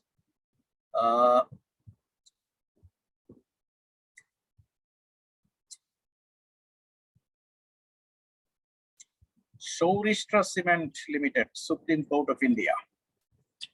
So that is the case, and that is the decision. So you have to know the decision, because you can fit the information into a contemporary company here when such a situation occurs, and when machinery could not be supplied by a supplier company and liquidated damages or receipt for liquidated damages are paid by the supplier company. So in that case, it would be treated as a capital receipt. So you can refer to that case. And I believe I can just give you information with regard to the source of the decision, and you can just quote the source or mention the source, or you can refer it, and I can give you one answer sheet. So that answer sheet will help you in understanding the case study. Okay. In the normal eye, this is the substitute of profit. In the normal eye, but you refer to the court high court decision. You can accept it as a capital decision. Yes, yes. The High Court decision, as I said to you, that there is a case, and the name of the case I have also mentioned to you. And when I give you an answer sheet, I will mention the name of the case and the court, that is whether this is High Court or Supreme Court. So then you can refer it in your exam or in any other case. If you go to the Deputy Commissioner of Taxes for hearing for such a case, you can also refer it to the High Court decision or Supreme Court decision, whatever it is. And sometimes you may go to the tribunal, and in the tribunal you have to refer it to the High Court or Supreme Court decision.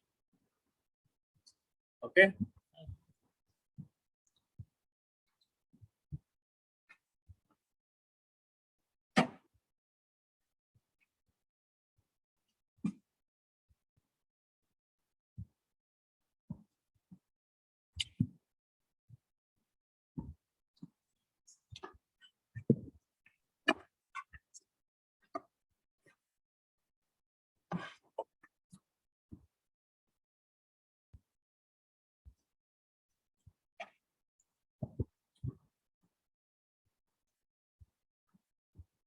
Okay.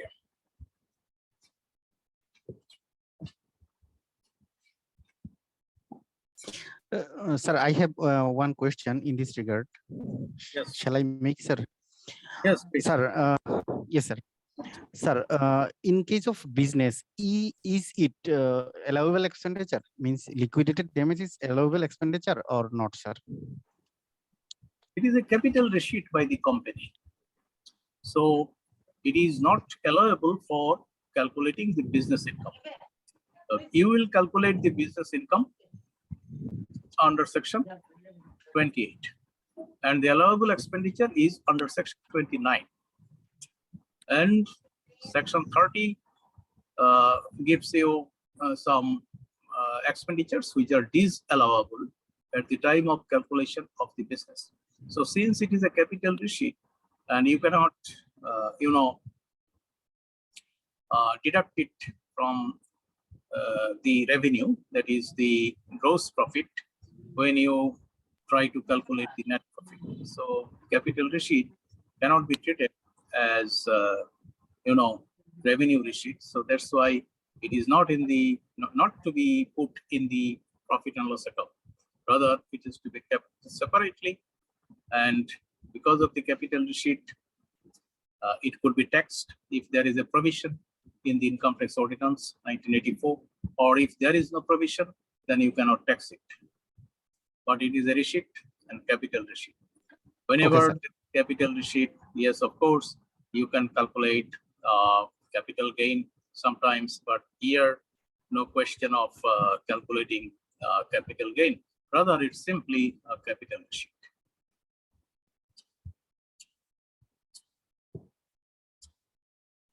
You can now go to question number 7. What is the nature of grant received by a subsidiary company from its holding company to recoup the losses incurred year after year and to enable it to meet its liabilities, capital or revenue?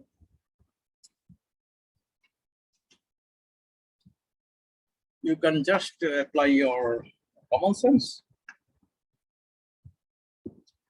and later on you can give decision.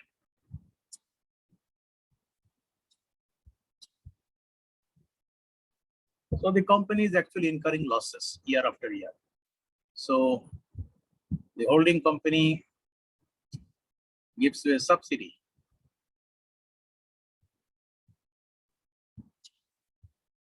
That means subsidiary company receives grant from the holding company to recoup the losses and to enable it to meet the liabilities. So then, what is the nature of this receipt?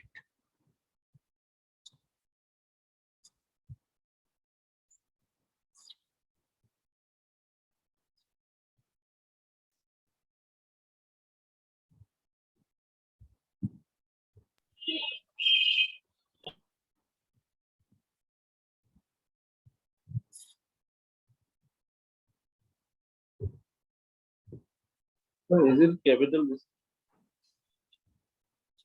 Yes, of course, this should be treated as a capital receipt, because why the receipt has been given to the subsidiary company? It is just to enable that company to pay off the liabilities and to recoup the losses. The company was running at a loss. So if capital is injected into the subsidiary companies, it will prevent from incurring losses. So that's the case. What the High Court said, the High Court observed that in all the years, it was the case of a 100% holding company coming to the rescue of its subsidiary. That means when there is a holding company and there is a subsidiary company, the holding company must come to rescue the subsidiary company in case of losses, which requires the nature of subsidy to be decided on the basis for which the subsidy was given. So nature of subsidy has to be decided. Why subsidy has been given? Here, the purpose is very clear. That means the subsidy was given to the subsidiary company in order to recoup the losses and to make payment of the liabilities. So that's why it is for the survival of the subsidiary company. So the High Court held that grant given by the holding company in this case is in the nature of capital receipt, since its purpose is to secure and protect the capital investment made in the subsidiary company, because the holding company made an investment in the subsidiary company.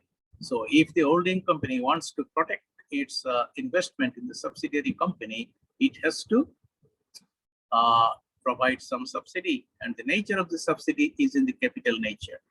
So that's why it would be a capital receipt on the part of the subsidiary company. So that is the decision given by the High Court, and the case reference is Handicrafts and Handlooms Export Corporation of India Limited. This is a High Court decision.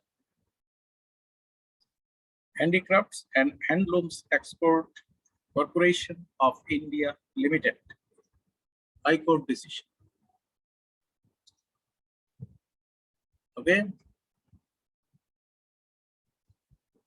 Yes, sir.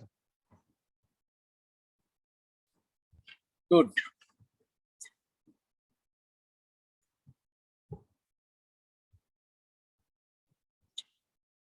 Then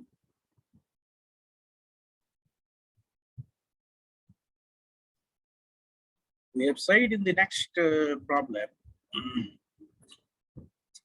can power subsidy received by the SSC from the government year after year on the basis of actual power consumption be treated as a capital receipt?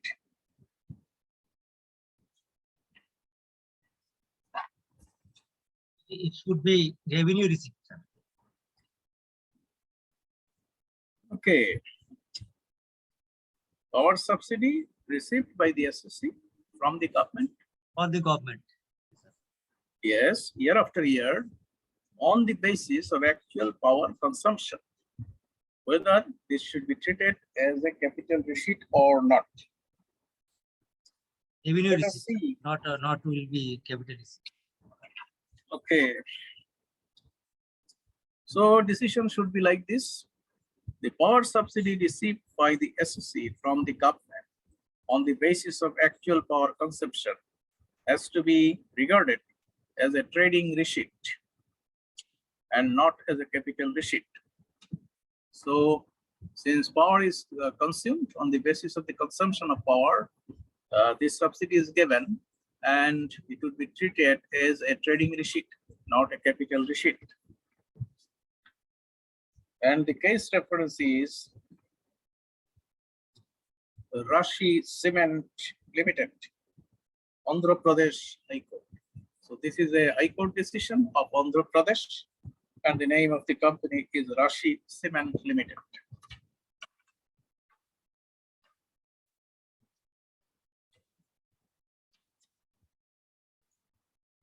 Okay.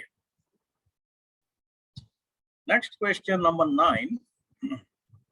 In case the share capital is raised in a foreign country and repatriated to Bangladesh on need basis from time to time for approved uses, can the gain arising on the balance sheet date due to fluctuation in foreign exchange in respect of that part of share capital, which is to be used as working capital, be treated as a revenue receipt?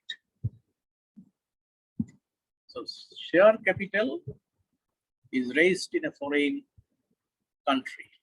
That means it is not raised in Bangladesh, rather it is raised in a foreign country, say for example in the UK, and repatriated to Bangladesh on need basis. That is, when needed, it will be repatriated to Bangladesh from time to time for approved uses.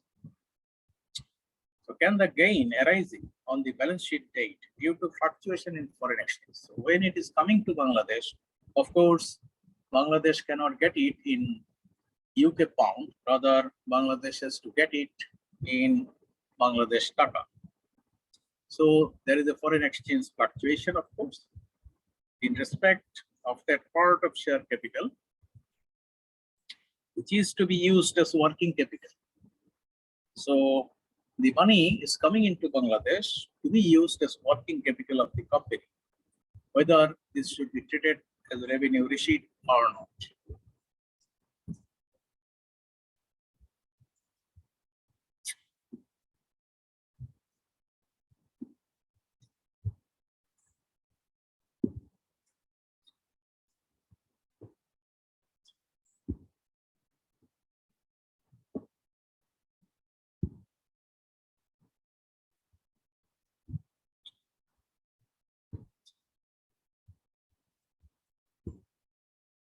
I think, sir, working capital. Capital. Okay.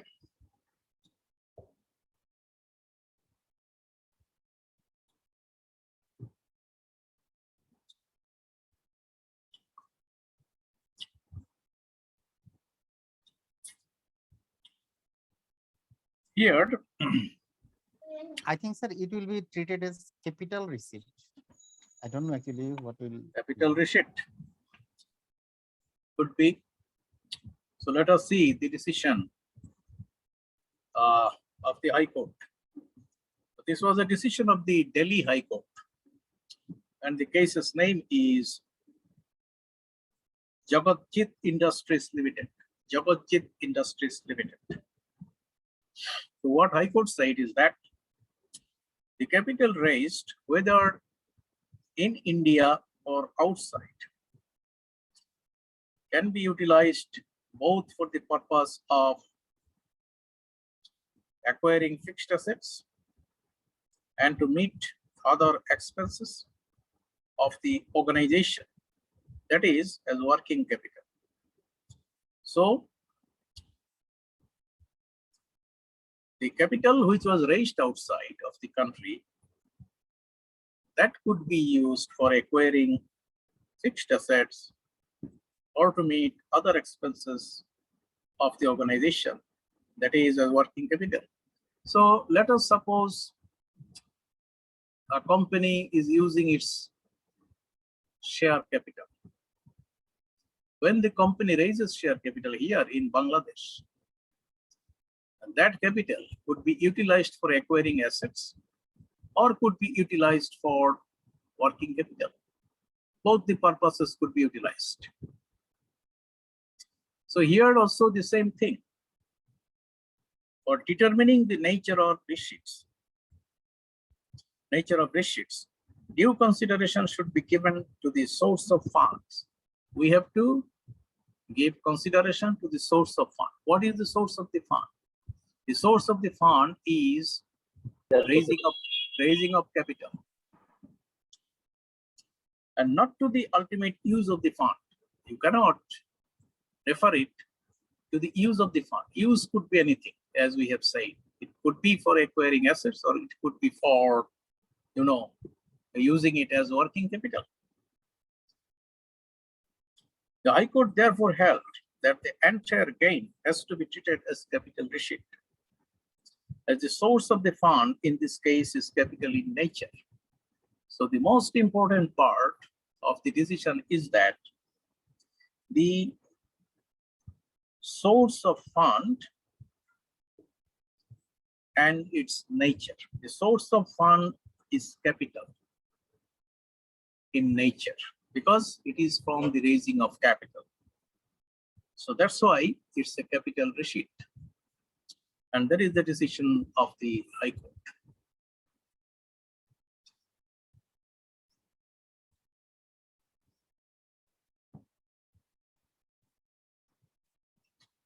Okay. Yes, sir. Then go to question number 10. Can subsidy received by the SOC from the government of Bangladesh under the scheme of industrial promotion or expansion of its capacities, modernization, and improving its marketing capabilities be treated as a capital receipt? So subsidy received by the SOC from the government under the scheme of industrial promotion. So the scheme is actually industrial promotion, and that's why Is capital receipt, sir. Yeah, the expansion of its capacities, that means what capacity the company had, it has been enhanced or it has been expanded, and modernization has also taken place, and also improving its marketing capabilities. That means a distribution channel or any other method of promoting market or marketing the products in the domestic market or in the global market, that has also been given an impetus. So that's why what kind of expenditure will it be? Revenue receipt. As a revenue receipt. Revenue receipt. Okay. Let us see what is there. The object of the subsidy is to enable SOC to run the business more profitably. The receipt is a revenue receipt. On the other hand, if the object of the assistance is to enable the SOC to set up a new unit or to expand an existing unit, the receipt would be a capital receipt. Therefore, the object for which subsidy is given determines the nature of the subsidy and not the form of the mechanism through which the subsidy is given. So here, what is the nature of the subsidy? For what purpose subsidy has been given? Subsidy has been given for expansion of the unit or expansion of the company or expansion of the capacity or improvement of the capacity, distribution channel, etc. So purpose is to expand business and it is of capital nature. So that's why this subsidy would be treated as a capital receipt. And the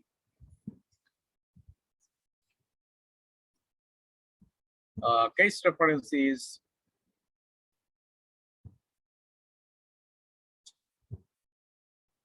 Russell Limited, Calcutta High Court. So it is a decision of the Calcutta High Court and the name of the case is Russell Limited. So the cases are of course interesting because you have to know the nature of the receipt, nature of the purpose, and mostly it depends on the nature of the purpose, why it was given. So when the purpose is known to you, or you can take a decision with regard to the purpose, the expansion of the business, that is the purpose. So it was actually given under that scheme. So if expansion of the business is a purpose, in that case, it should be a capital receipt, because it is not for just meeting some expenditure in the normal course of the business. No, it's not like that. So whenever you are spending money on the expansion of the capacity of the factory, or for introduction of some new machineries, or you are replacing the machinery with an advanced one, so in that case, now this expenditure should be treated as a capital expenditure, not revenue expenditure.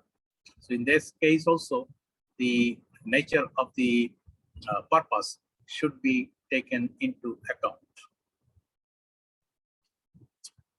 So what you do, you just go through the other problems I have given in the handout. And if you do not understand anyone, please discuss in the next class. Otherwise, I will also give you a solution sheet. And if you look at the solution sheet, you will be able to understand what the actual decision is. So in that way, it will be better for you to conceptualize the problems. Okay. Yes, sir. Yes, sir. Thank you, sir. Okay, welcome. Thank you, sir. Okay, sir. Your patient hearing. And I hope to see you soon in another class. Thank you. Yes, sir. You are most welcome, sir. And thank you for making this session well.